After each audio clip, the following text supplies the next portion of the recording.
Johnny Carson spent years hosting The Tonight Show, and during that time, Carson openly admired certain women for their beauty more than others. You are a pretty lady. You get tired of people talking about your looks and how stunning you are all the time? But you know, people can over-compliment you all the time. Do you get tired, or do you like it? Well, it's nice. Yeah. I don't see that many people. Can I get in a chair with you?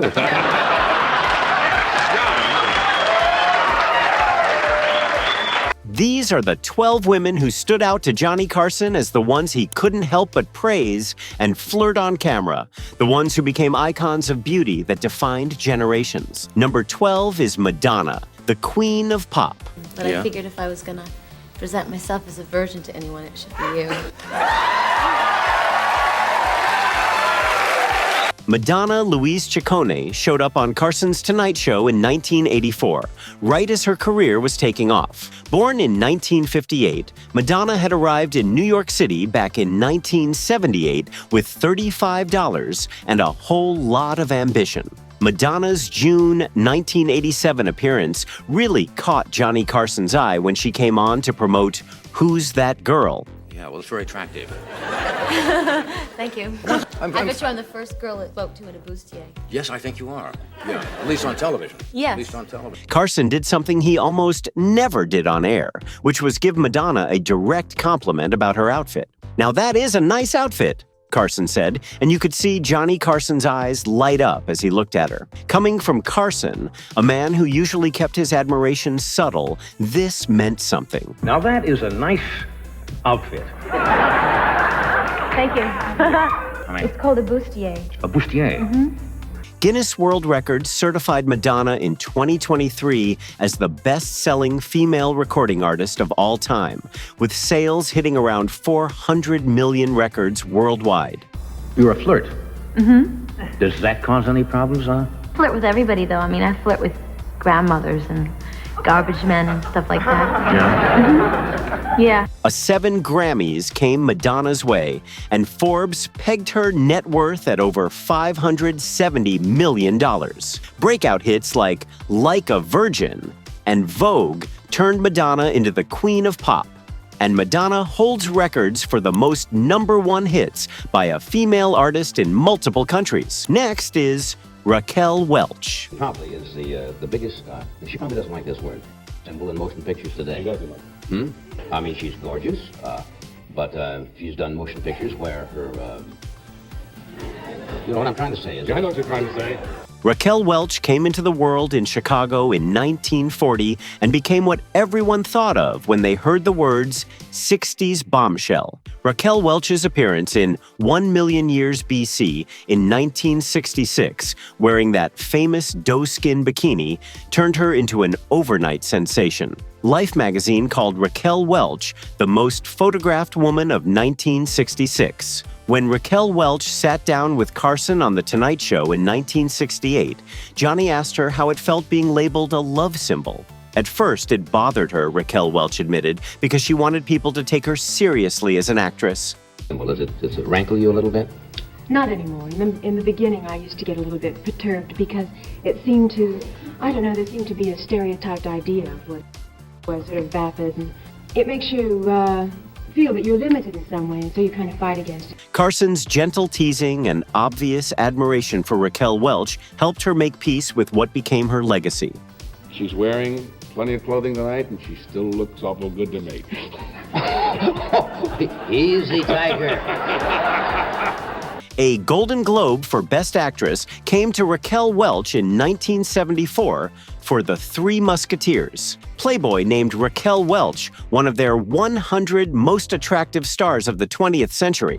Raquel Welch passed in February 2023 at age 82. The 10th prettiest woman was Dolly Parton, country music's sweetheart. People think me and you're great friends, and I feel like we are. Even though I only know you from the panel, and you came by the dressing room to say hello a while I did, ago, but you were and I was busy. in the I back. didn't know. Yeah, you're looking sensational. Dolly Rebecca Parton showed up for the first time on Carson's Tonight Show on January 19th, 1976, which happened to be Dolly Parton's 30th birthday.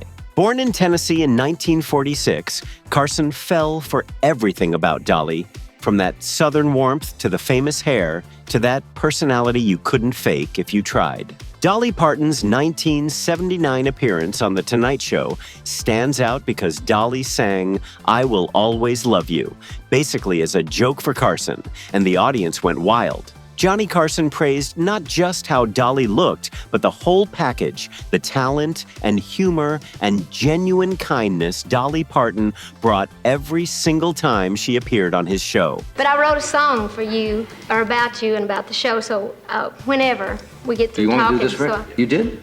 Yeah, I did. Well, I think we have to... Can you do it after the commercial? Yeah. Over 100 million records sold worldwide, and 11 Grammy Awards made Dolly Parton one of the best-selling music artists in history.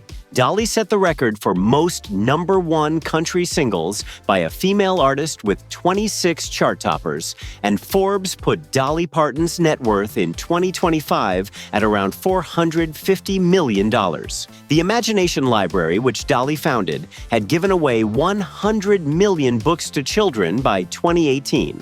Dollywood Theme Park opened in 1986 and grew into a 160-acre attraction worth approximately $165 million.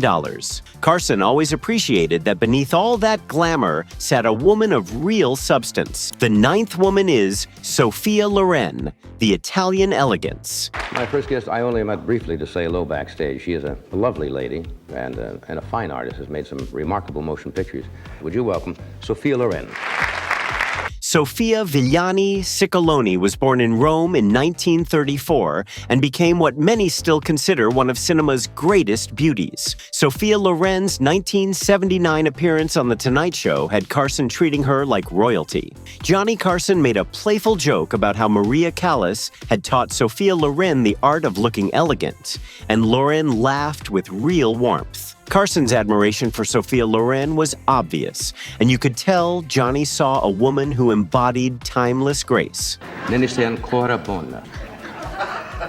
Well, it depends. What was... Is it slang? Might be, but... Very nice, very flattering for a woman. Ancora buona in slang means still very... Terrific. You look terrific, right? Yes. Yeah, well, that's okay. I'm one ahead. History got made in 1962 when Sophia Loren won the Academy Award for Best Actress for 2 women, becoming the first foreign-language performance ever to win an acting Oscar. A Golden Globe Cecil B. DeMille Lifetime Achievement Award arrived for Sophia Loren in 1995, and an honorary Oscar followed in 1991. 6 David D. Donatello Awards filled out Sophia Loren's trophy case. Number 8. Elizabeth Taylor, the violet-eyed goddess. I cannot think offhand of another international personality who has sparked the intense public fascination as my first guest, and it's a great pleasure to have her here. Would you welcome Miss Elizabeth Taylor? Elizabeth Rosamond Taylor was born in London in 1932, and people called Elizabeth Taylor England's most beautiful girl from the start. Those striking violet eyes and that glamorous style made Elizabeth Taylor the very definition of old Hollywood elegance. Carson's Tonight Show welcomed Elizabeth Taylor on February 21st, 1992, just months before Johnny retired from television. Nearly 60 years old at that point, Elizabeth Taylor still looked radiant when she walked onto Johnny Carson's set. Carson praised Elizabeth Taylor's elegance, and they talked about her charity work. Oh, I wanted to. You are a stunning-looking person. Do you ever getting tired of people staring at you when you come into a room? Not if it's a nice stare. Really? No. Doesn't bother you? If it's a sweet one, that's nice. 2 Academy Awards for Best Actress came Elizabeth Taylor's way for Butterfield 8 in 1961. And Who's Afraid of Virginia Woolf in 1967. 5 Golden Globes followed, and the British Crown made Elizabeth Taylor the first celebrity dame in 2000. The New York Times eulogized Elizabeth Taylor as the last great glamour queen of Hollywood when she passed in 2011 at age 79. Next one is Ann-Margret, Swedish siren beauty. Well, that's the longest introduction I've ever given anybody on this show. I know, thank you very much. How are you? How have you been? I feel great. You remember the first time we met and worked together? I do. I don't know if you remember it or not. The inauguration. Absolutely. Yes, It was for the President inauguration Johnson. of President Johnson. I was one of the MCs. How long ago was that? That was 1964, I think. Ann-Margret Olsen came into the world in Stockholm in 1941 and moved to the United States when Ann-Margret was just 5 years old. The nickname the Swedish Siren stuck because of how Ann-Margret became a Hollywood love symbol in the 1960s, with performances full of energy and charisma. Carson's Tonight Show had Ann-Margret on multiple times from the 1960s straight through the 1990s. And Johnny teased her affectionately, but also respected what Carson called Ann-Margret's big voice. The chemistry between Ann-Margret and Carson felt warm and genuine every time she appeared. Bye Bye Birdie in 1963 made Ann-Margret a star overnight, and Viva Las Vegas opposite Elvis in 1964 cemented Ann-Margret's status. What Ann-Margret proved later was that pretty faces could also act, earning Academy Award nominations for Carnal Knowledge in 1971 and Tommy in 1976. The next beautiful guest was Ursula Andress. Ursula Andress was born in Switzerland in 1936 and became a 1960s beauty icon thanks to one scene nobody could forget. Playing Honey Rider in Dr. No in 1962, the very first James Bond film, Ursula Andress walked out of the ocean wearing a white bikini in what became one of cinema's most famous images. The Tonight Show welcomed Ursula Andress in the late 60s and early 70s, and Carson always greeted her with a playful bow, treating Ursula Andress exactly like the international love symbol everyone knew she was. "We keep our scuba gear ready," was how Johnny Carson introduced Ursula Andress once, which got a big laugh from the studio audience. A Golden Globe for New Star of the Year in 1964 recognized Ursula Andress's work in Doctor. And no, Playboy put Ursula Andress on their cover 7 times, and when someone asked why she kept posing, Ursula Andress's answer was blunt. "Because I'm beautiful," Ursula Andress said. Contemporary polls still rank Ursula Andress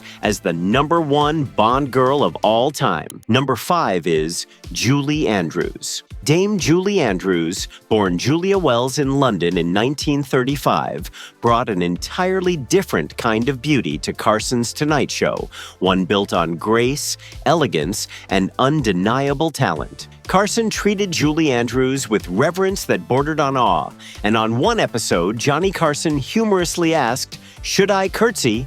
before greeting Julie Andrews. The Academy Award for Best Actress came to Julie Andrews for Mary Poppins in 1965, and a Golden Globe followed for The Sound of Music in 1966. Julie Andrews' career awards eventually added up to an Oscar, a BAFTA, 3 Emmys, 3 Grammys, and 7 Golden Globes. The United Kingdom made Julie Andrews a dame in 2000. Number 4, Jane Seymour. Beauty with brains. Jane Seymour, born Joyce Frankenberg in England in 1951, brought exotic beauty and real intelligence to every role Jane Seymour took. Playing solitaire in the Bond film Live and Let in 1973 launched Jane Seymour's career, but becoming Dr. Michaela Quinn in Dr. Quinn Medicine Woman made Jane Seymour a TV star.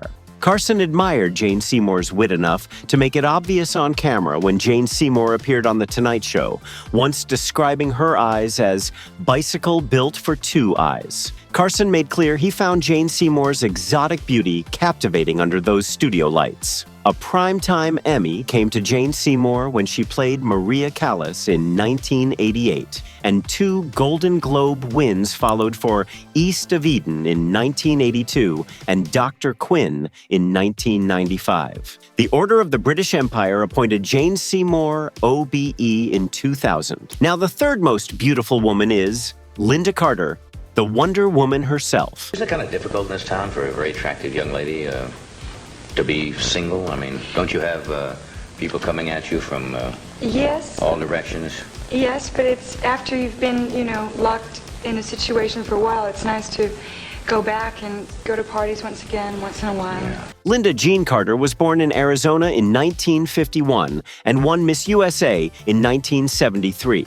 Playing TV's Wonder Woman from 1975 to 1979 made Lynda Carter an icon, though, redefining what the superheroine image could be for an entire generation. Carson's Tonight Show welcomed Lynda Carter in the late 70s as Wonder Woman's fame grew, and Johnny was clearly charmed from the moment Lynda Carter walked out onto the set. Well, you know. How can you tell when a fellow is trying to have a meaningful relationship with your mind rather than just, No. rather than, you know,